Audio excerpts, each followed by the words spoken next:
최일남의 흐르는 북입니다. 네, 세태를 반영한 소설이고요. 성격은 아무래도 세상의 흐름, 세대 간의 갈등을 나타내는 얘기를 사실적으로 또는 현실적으로 썼기 때문에 사실적, 현실적이죠. 네, 그리고 그런 어떤 세대 간의 갈등에 대해서 비판적으로 보고 있는 내용이 담긴 소설이다. 시대적 배경은요, 80년대입니다. 최근에 수능에서 80년대, 90년대 소설들이 출제가 되기 시작해요. 그래서 여러분들 내신 공부할 때도 이 작품의 배경이 언제인지 또는 이 작품이 언제 발표됐는지 그것도 추가로 체크하세요. 고3 때 파이널 마무리할 때 좀 도움이 될 겁니다. 그 다음에 시점을 보니까 전지적 작가 시점입니다. 주제의식은 앞서 얘기한 대로 세대 간의 차이와 갈등, 그게 드러나는데, 민노인은 북제비입니다. 그래서 이제 인물 분석을 잠시 하게 되면, 우리 교과서상의 민노인, 북치는 것에 대한 열정을 지니고 있지만, 아들 때문에 숨기고 살고 있다. 민노인. 북제비네요. 다음에, 민대찬. 민노인의 아들인데, 가정을 돌보지 않았던 아버지 때문에 힘겨운 어린 시절. 그래서 아버지를 이렇게 좀 홀대하는 것 같아요. 성규. 손자죠. 대학생. 동아리 탈춤반에서 활동하고 있습니다. 우리 전통문화죠. 그 다음에 송여사, 민여사의 며느리인데 갈등을 팍팍팍팍 표면적으로 터뜨려주는 그런 역할을 하고 있는 우리 송여사. 자, 이제 바로 본문으로 들어가겠습니다. 앞부분의 줄거리부터 한번 좀 보겠습니다. 앞부분의 줄거리를 보고서 체크를 하는데 여기다 앞줄이라고 한번 좀 써볼까요? 네, 앞부분의 줄거리 정리 들어가죠. 네, 앞부분의 줄거리도 한번 체크 들어가죠. 평생 북을 치며 방랑하던 민노인까지 밑줄 칩니다. 북을 치던 민노인 한번 동그라미 들어가시죠. 네, 민노인 별표 치고 이 작품의 주인공입니다. 자, 주인공이고요. 문제를 좀 더 심화해서 내면 이 주인공이면서 예술혼을 전통적 가치관과 예술혼을 지닌 사람이어야 해서 전통적 가치를 상징하는 인물이다. 이렇게 정리할 수 있겠죠. 그 다음에 세 번째로 갈까요? 예술혼을 지니고 있습니다. 예술혼을 추구하는 인물이다 라고 간단하게 정리 한번 하죠. 앞부분의 줄거리에서는 인물과 배경과 사건 요 정도 체크한다 생각하면 됩니다. 다음에 내외에서 얹혀 사는데 아들인 민대찬은 가정을 돌보지 않았는데 어린 시절을 보냈다 해서 두 번째는 네, 민대찬 동그라미 치고 한마디로 얘기하면 뭐 민노인의 아들인데 민노인과 갈등 관계를 형성하고 있는 거죠. 그런데 직접적인 갈등보다는 좀 약간 간접적인, 주로 송여사가 우리 교과서상에서는 잘 갈등을 드러낼 거예요. 그 다음에 민대찬은 자수성가였지만 민노인에 대한 원망 때문에 갈등을 형성한다. 바로 뭡니까? 정보가 있는데 네, 자수성가 밑줄 쳐놓고요. 그 다음에 네, 원망 밑줄 칩니다. 밑줄이 아니라 요건 세모치고 별표 한번 칩시다. 원망의 정서가 있어. 야, 원망의 정서. 우리 요거 참고 좀 합시다. 우리 교과서상에 보면 송미인곡이 있죠. 네, 송미인곡과 어떻게 되면 송미인곡과 대조입니다. 송미인곡에서는 원망이 없어요. 다시 한번. 송미인곡에서는 원망이 없는데 여기에서 흐르는 북에서는 원망의 정서가 담겨져 있다. 그렇죠? 네, 회복하기 힘든 갈등이 자리하고 있고 민대찬의 고향 친구들이 집으로 놀러와서 민노인에게 북소리를 청해 듣고 간 일을 계기로 민대찬은 민노인 때문에 자신의 체면이 깎였다며 북채 잡는 것을 반대한다. 해서 민대찬의 내 체면 깎였다라고 생각하는 거죠. 체면을 중시하는 인물이네요. 그 다음에 북채 잡는 것을 반대한다. 북채 잡는 것을 반대한다. 그 정도 밑줄 쳐두면 되겠습니다. 저 북이 여기서 중심 소재네요. 그래서 어디든 찾아서 이 북을 네모칸 쳐서 이것이 중심 소재, 갈등과 주제의식과 연관되는 중심 소재에 해당이 되는 것. 것으로 정리해 보면 되겠습니다. 그 다음에 그 후로 민노인은 집에 손님이 오는 날이면 밖으로 자리를 피하는 습관이 생겼다. 소외를 느끼는 거죠. 그래서 네, 민노인이 밖으로 네, 피한다라고 하는 것은 갈등을 겪었던 거 이상 또 뭐가 있다? 그 이상으로 소외감을 느끼는 거죠. 네, 소외감, 갈등, 소외감을 느끼고 있는 거고. 가족 중에서 민노인의 예술적 기질과 삶을 이해해주는 사람은 손자 성규뿐이다. 오케이. 밑줄 쳐야 되겠죠. 민노인의 예술적 기질과 삶을 이해해주는 사람을, 자, 민노인을 이해해주는 사람은 누구다? 성규, 손자죠. 이렇게 동그라미 확인만 하면 될 거예요.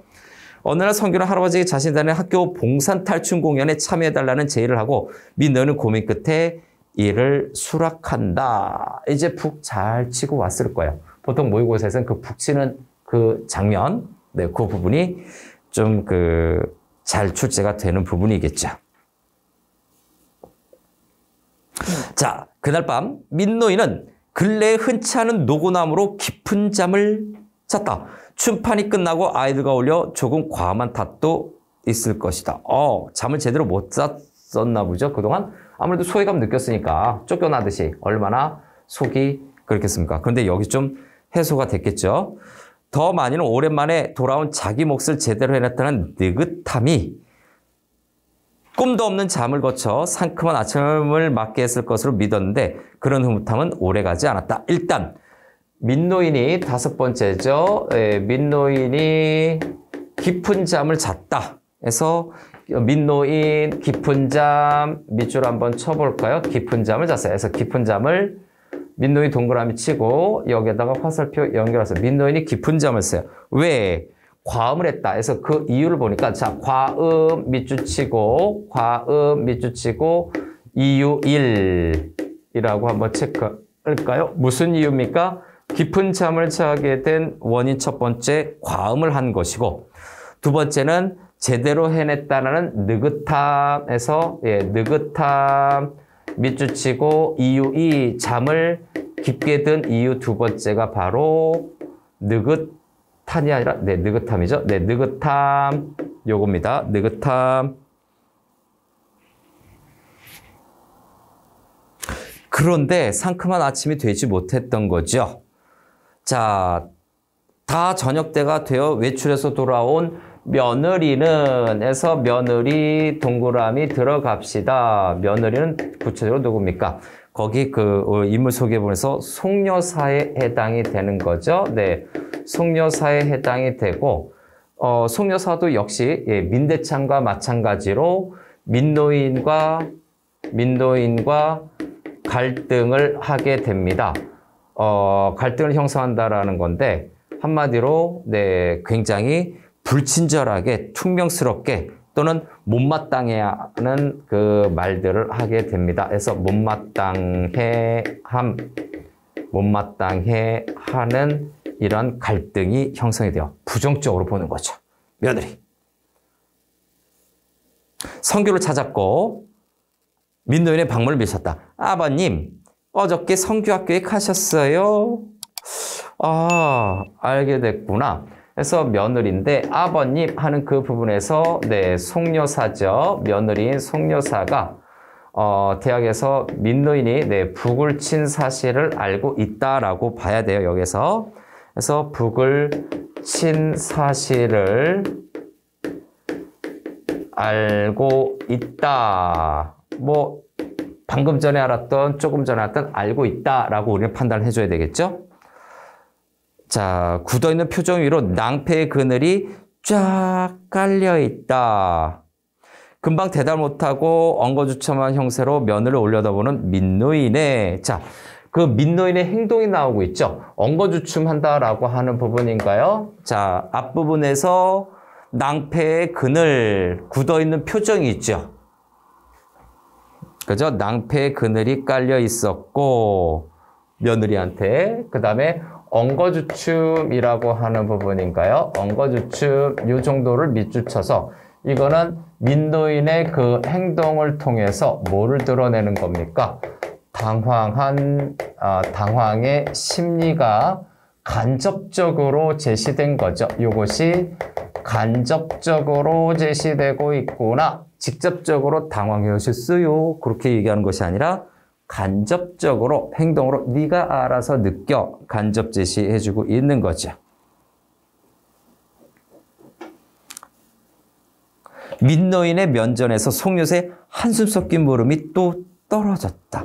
북을 치셨다면서요? 와, 그랬다. 잘못했니? 우선 죄인 다루듯 하는 며느리의 힐문에 부하가 꾸역꾸역 치솟고 소문이 빠르기도 하다는 놀라움이 그 뒤에 일었다. 누구의 심리인가요? 자, 9번째는 한번 체크를 하고 가려고 우선은 며느리의 우선은 하는 그 부분부터 힐문에 부하가 꾸역꾸역 하는 부분이죠. 네, 부하, 화가 나는 거죠. 화가 이렇게 살아나는 거예요. 소문이 빠르기도 하는 놀라움이 그 뒤에 일었다 해서 놀라움 한 번 정도 밑줄 쳐볼까요?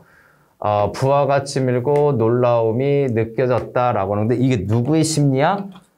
중요한 출제 포인트라기보다 요거는 수능형까지 대비할 수 있는 기본적인 파악법이죠. 일단 민노인의 심리인데 민노인의 심리를 며느리가 이렇게 얘기했나? 아니지. 민노인 자신이 야, 나 부하가 섰고 나 굉장히 놀라고 있어 며느라 이렇게 얘기한 거 아니에요. 그래서 민노인의 심리가 누구에 의해서 민노인의 심리를 서술자가 제시해주고 있지요. 심리를 인물의 심리를 서술자가 제시해주고 있습니다. 모든 걸 다 알고 있는 듯이. 그래서 전지적 시점인 거예요. 아이들 노는데 구경 가시는 것까지는 몰라도 걔들이 같이 어울려서 북치고 장구치고 치는 게 나이 자신 어른이 할 일인가요? 하면 어때서?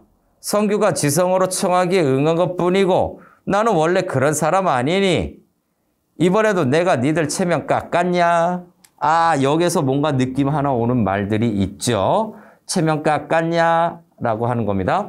그래서 성규가 지성으로 청하게 해서 성규가 그냥 지나가는 내용으로 얘기한 것이 아니라 지성으로 청하기에 응한 것에서 응한 것까지 따로 밑줄 쳐놓고 요것이 대학 축제 북치는데 민노인이 참가한 이유를 어떻게 이거는 직접 제시 인물의 대사에서 직접적으로 간결하지만 제시하고 있습니다. 소설의 직접 제시, 간접 제시도 한번 체크해 둬야 됩니다. 그 다음 나는 원래 그런 사람 아니니? 나는 원래 그런 사람 요거 대화에서 나는 원래 그런 사람 어떤 사람이에요? 북치는 사람 고수였다라고 얘기하는 거죠. 민노인이 과거에 원래 북을 치던 사람이었어요. 그래서 북을 치는 사람이라고 간단히 체크하겠습니다. 예술인의 혼을 지니고 있었다. 또는 역마살을 지니고 있었다. 그 정도로 볼 수가 있었죠. 이번에도 니들 체면 깎았냐라고 하는 거에서 내 체면 네모칸 치고 별표 한번 칠까요?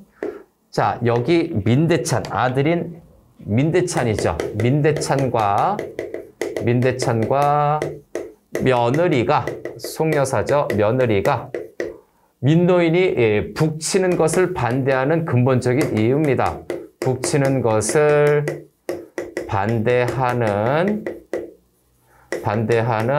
근본적인 이유가 되는 것이 바로 체면치대 때문에 그렇습니다. 체면 때문에. 아시니 다행이네요.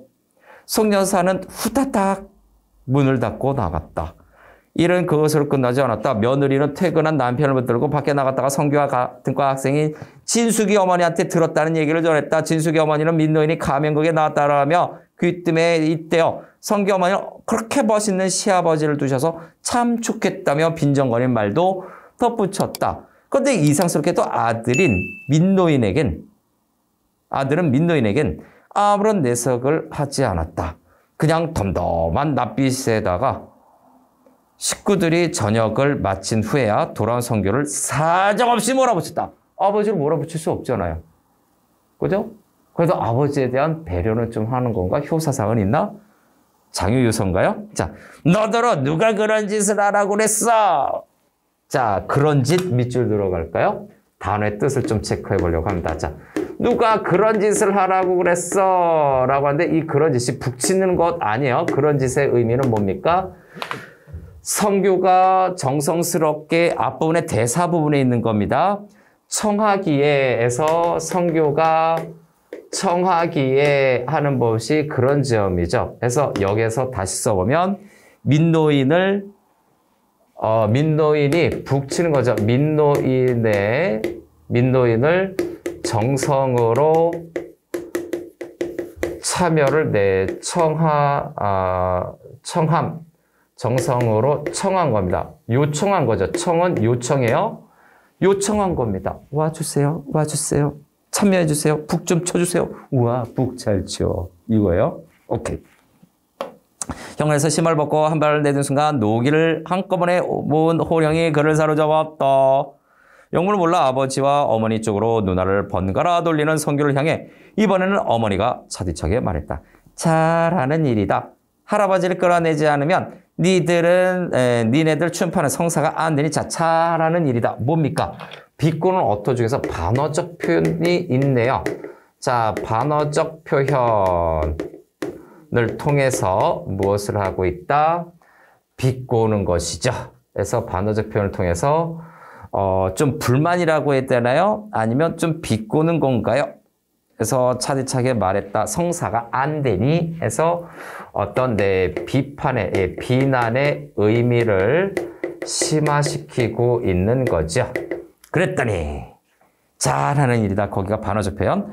나는 또 뭐라고 하는 식의 가벼운 대응이 성규의 안면에 펴지면서 입으로는 씩 웃음을 흘렸다. 자, 거기 성규의 행동이 드디어 나옵니다. 네, 성규의 반응이 나오죠. 성규의 반응, 그의 행동이 나옵니다. 아, 여기에. 그런데 웃어. 지금 혼내고 있는데 웃어. 화가 좀 나죠. 어른들은 화가 좀 많이 날 겁니다. 웃음을 썩 흘렸다 해서 이 행동이, 이 반응과 행동이 아버지인 민대찬을 더 화나게 하는 거죠. 더 화나게 하는 원인이 됩니다. 별거 아니기는 해요. 그러나 체크는 해두세요. 그 다음에 너 나 놀리는 거니? 그거 뭐예요? 바로 나오잖아요. 야, 너 어쩌고저쩌고 막 이렇게 하는데 난 또 뭐라고? 뭐 웃어? 너 나 놀리는 거니? 이렇게 되는 거죠. 첫 마디와 달리 착 가라앉은 아버지의 음성에는 분에 떠는 사람에게 일수 있음직한, 늘 있음직한, 항상 있음직한, 그죠? 삭지 않은 가래가 조금 끓었다. 가래가 껐네요. 정색을 하고 쳐드는 성규의 눈빛에도 서리가 내린 인상이었다. 성규도 이제 진지해진 거죠. 정색을 쳐는 이제 성규의 눈빛인가요? 그래서 네, 성규의 눈빛 처음에는 뭐라고 가볍게 생각했다가 이 눈빛에서 태도의 변화가 암시되고 있죠. 태도의 변화 또는 마음가짐 변화가 간접적으로 제시됩니다. 암시되고 있는 거죠. 간접적으로 제시하고 있어요. 뭡니까? 진지한 태도로 바뀐 거지요. 처음엔 가볍게 그런 일이 있었어요. 이렇게 받으려고 했다가 진지하게 바뀐 거죠. 무슨 말씀이세요? 지금 웃었잖아. 웃은 게 잘못이라면 사과할게요. 할아버지를 그런 자리에 모신 건 그러나 사과할 것이 못 됩니다. 자, 사과할 것이 못 됩니다. 밑줄 치고 이 부분은 성규의 눈빛과 함께 여기에다 한 번 더 체크할까요? 성규의 당당한 태도가 나타나는 거죠. 당당한 태도를 뭐를 통해서?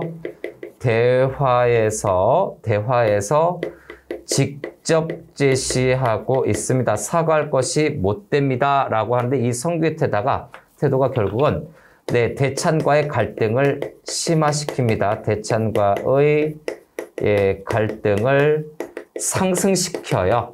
점점 더 올라가게 만드는 거죠. 아, 네, 알겠습니다. 조심하겠습니다. 그 정도면은 넘어갈 수 있었던 거를 뿌득뿌득 또 그렇게 말대답하는 것처럼 부모가 느끼게 하니까 좀 민대찬이 화를 낸 거죠. 성규도 조금 더 부드럽게 진지하게 얘기하는 게 나았을 것 같았어요. 자, 웃은 게 잘못이라면 사과할게요. 사과할 것이 못 됩니다. 할아버지를 모신 것. 할아버지까지 동원한 게 잘한 짓이냐? 동원이란 말이 싫습니다. 누가 누구를 동원한단 말입니까? 또 그 일이 어째서 잘하고 잘못하고로 구별해야 하는지 저는 통 이해할 수가 없습니다. 파이팅! 자신의 의견을 제대로 얘기하고 있네요. 사과하지 않고요. 누군가 어떤 일에 합당한 재능을 갖고 있을 때, 자, 합당한 재능 네모칸 칩니다. 그걸 표현할 기회를 주어야 마땅하며, 자, 기회를 주어야 마땅 네모칸 쳐주세요. 중요한 키워드가 하나 나타나죠. 16번째로 체크해야 될 내용.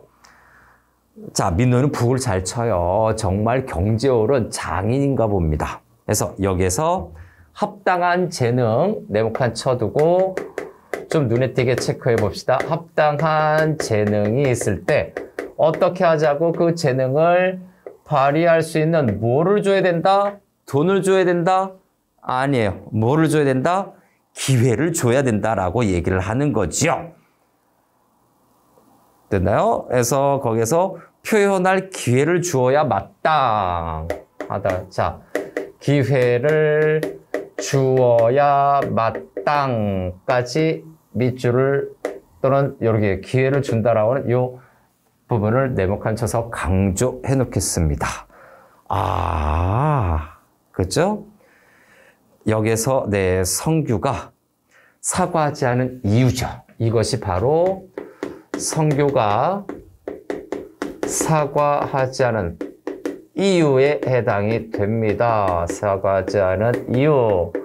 아니, 할아버지가 북을 잘 치시면 북 칠 기회를 줘야 되잖아요. 라고 얘기하고 있는 거예요. 그렇구나. 성규가 사과하지 않은 이유. 됐죠? 네. 그 다음에 합당한 재능, 여기에서 보니까, 성규의 좀 말하는 태도라든가 이런 걸 좀 볼 때, 네. 성규의 당당함은 앞에서 얘기하고 있거든요. 네. 성규의 어떤 성격상의 특징이 또 나타나고 있죠. 자신의 주관을, 네. 자신의 생각을, 자신의 주관을, 네. 거침없이, 네. 명료하게 이야기하고 있는 거죠. 명료하게 말하고 있다. 이렇게 평가할 수도 있겠네요. 자신의 주체적인 생각을 명료하게, 분명하게 드러내고 있는 거예요. 한쪽은 기꺼이 그 기회에 편승해서 일이 잘 되면 그보다 더 좋은 일이 어디 있습니까? 자, 됐습니까? 그런데 여기에 한쪽과 한쪽이 있네요. 자, 누군가 어떤 일이 하는 부분에서 한쪽이라고 하는 것이 두 개가 나와 있네요. 한쪽이라고 하는 것이 두 개가 있을 거예요. 누군가 어떤 일이 합당한 재능을 갖고 있을 때 한쪽은 그걸 표현할 기회에 붙어 있는 저 한쪽은 뭡니까? 한쪽은 하는 부분은 민성규죠. 그 한쪽에서의 원관념은 이 한쪽의 원관념 첫 번째는 성규를 가리키는 거고요. 한쪽은 성규 자신인데 성규인 나는 그거를 표현할 기회를 주어 마땅하고 한쪽은 그건 또 민노인 할아버지는 기꺼이 그 기회 편성해서 일이 잘 풀리면 공연이 잘 되면 그보다 좋은 일이 어디 있겠습니까? 해서 두 번째 원관념은 민노인이죠. 이게 이렇게 정리하고 보면 뭐 별거 아닌데 막상 문제에서 보면 또 알쏭달쏭 할 수 있으니까 정리 한번 합니다. 너 이재번이 참 똑똑하구나. 그래서 일이 잘 됐니? 대성공이었습니다. 어이구 속 뒤집이기도. 할아버지는 기꺼이 응하지 않았을 거다. 네가 유혹했어. 민대찬은 아버지를 원망하고 싶지 않은 것 같기는 해요. 예, 성규에게 지금 책임을 넘기고 있는 거죠. 아니면 진짜 그렇게 믿는 거일 수도 있고 해서 18번째. 네가 그렇게 유혹했어 해서 유혹이라는 단어에다가 또 세모를 쳐 놓겠습니다. 네가 유혹했어 라고 하는 거 기억하라고. 예, 떠올리기 좋으라고. 이 유혹했어 라고 하는 것은 지금 민대찬의 어떤 심리라든가 의도를 좀 우리가 짐작을 해봐야 돼요. 여기서 드러나는 민대찬의 심리나 의도는 뭘까요? 일단 심리는 성규에게 화를 내는 거죠. 네, 성규에게 화내는 것은 알겠는데 이 성규에게 화를 내는 것은 결국은 책임을 아버지한테 떠넘기고 싶지 않은 효심일까? 그죠? 네, 효심일까? 그죠? 아니면 뭔가 다른 목적이 있는 걸까? 말을 하기 싫어. 속된 말 섞기 싫어한다라고 하죠. 그거일 수도 있어요. 성규에게 화를 내고 있는 이 부분은 화를 내는 이유이기도 하지만 결과는 마찬가지. 저는 할아버지에서 그걸 확인했습니다. 너는 할아버지와 나의 관계에 대해 특히 내가 취하고 있는 입장에 대단히 불만이지. 해서 화를 낸다라고 하는 건 민노인에 대한 불만이 말도 섞기 싫은 거야. 요 얘기하세요. 민노인에 대한 불만이 크다라는 것을 암시하기도 합니다. 민대찬의 심리나 그 의도를 짐작을 해보면 민노인에 대해서 불만이 크고 한 것을 간접적으로 나타낸 거예요. 너희 할아버지에게 불만이 되게 많거든. 그래서 너한테 화내는 거거든. 네가 화를 받아줘. 이럴 수는 없는 거잖아. 그렇죠? 예, 이런 심리가 좀 느껴지면 좋겠습니다. 너는 할아버지와 나의 관계에 대해서 내가 취하고 있는 자에 대해서 대단히 불만이지. 그렇죠? 내가 취하고 있는 자, 민대찬이 취하고 있는 자는 뭡니까? 체면을 위해서 푹 치지 마시라 라는 건 알 수 있을 거예요. 그랬더니 그럴 것도 없습니다. 할아버지에 대한 처지를 이해하면서도 그 논리를 그대로 저와 연결시키고 싶지도 않고 그럴 필요도 없다고 생각하는 편이에요. 자, 그렇죠? 네.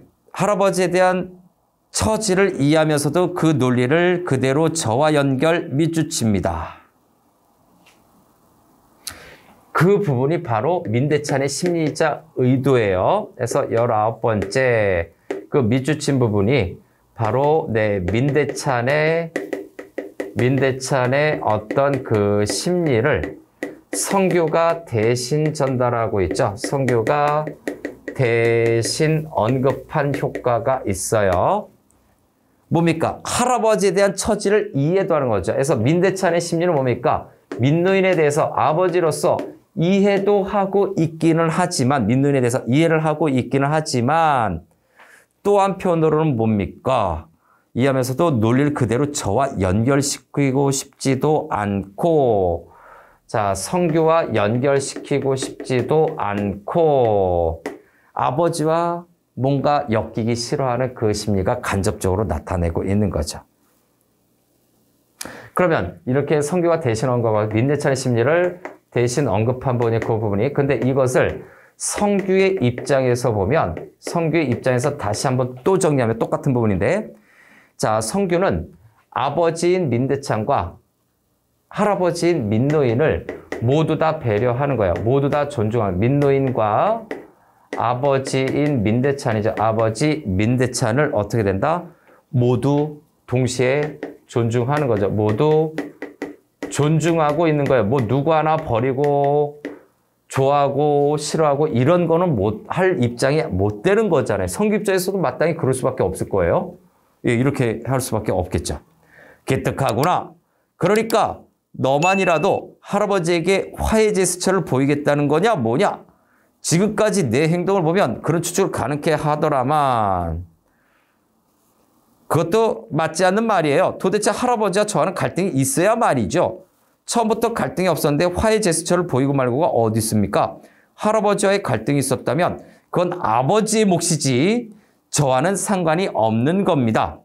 오히려 전 세대끼리의 갈등이 다음 세대에서 쾌적한 만남으로 이어진다면 그건 환영할 만한 일이고 그게 또 역사의 의미 아니겠습니까? 하는 부분에서 다시 한번 할아버지의 갈등에서 그건 아버지의 몫 밑줄칩니다.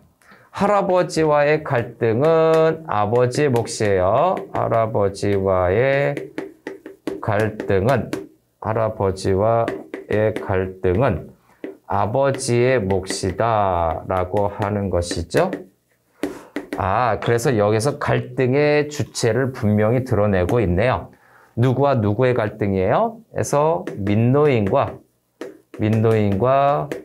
민대찬, 아들인 민대찬의 그 갈등이 있는데 부자 간의 갈등이에요. 부자 갈등이라고 써놓을까요?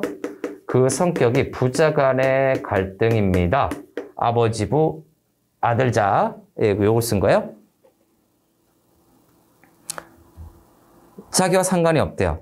그 다음에 오히려 전 세대끼리의 갈등이 다음 세대에서 쾌적한 만남까지 밑줄 칠까요? 전 세대의 갈등, 앞전자예요. 앞세대의 갈등이, 그죠? 전 세대끼리의 갈등이 다음 세대에서 쾌적한 만남으로 이어진다. 네, 그 쾌적한 만남까지 쭉 밑줄. 그 부분이 바로 제목과 관련된 주제의식이 암시된 표현이에요. 그래서 다시 한번 전 세대끼리의 갈등이 요거 꼭 기억하세요. 끼리의 갈등이 어떻게 된다고? 다음 세대에서 쾌적한 만남이에요. 네, 다음 세대에서 선교 세대겠죠. 쾌적한 만남 하는 부분입니다. 쾌적한 만남 쭉 밑줄 치고 별표 하나 또 붙여둡시다. 굉장히 길게 썼는데 자, 요 부분은 쾌적한 만남으로 이어진다. 제목과 관련되는 거죠. 요 부분은 제목과 관련해서 주제의식이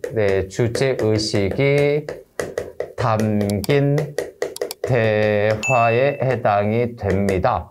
주제의식이 암시되어 있는 거예요. 앞세대에는 갈등이 있었지만 할아버지와 아버지 사이 갈등이 있었지만 쾌적한 만남을 흐르는 북이죠. 흐르는 북. 그것이 역사의 의미 아니겠습니까? 라고 하는 거죠. 역사의 의미가 아니겠습니까? 라고 하는 이 부분에서 여기에서의 선교의 어떤 태도라든가 특징, 인식을 좀 볼까요? 바로 세대 갈등을 넘어서서 선교는 세대 간의 갈등을 극복하고 선교의 의도는 요거일 거예요. 여기 담긴 심리가 갈등을 극복하고 뭡니까? 화합을 시도하는 거라고 봐야 되겠죠. 화합을 시도하고 있는 것으로 해석해 줄 수 있어요. 선교의 대사를 유추해 볼 수 있습니다. 뭐야 이놈 자식, 네가 나를 흉내하는 거야? 이렇게 하고 있는 선교에 대해서 민대찬은 어떤 면모까지 나타납니까? 민대찬의 특징 하나 또 발견해냈죠. 바로 권위적이죠. 권위적인 성격이라는 것을 대화를 통해서 알 수가 있어요. 권위적이에요.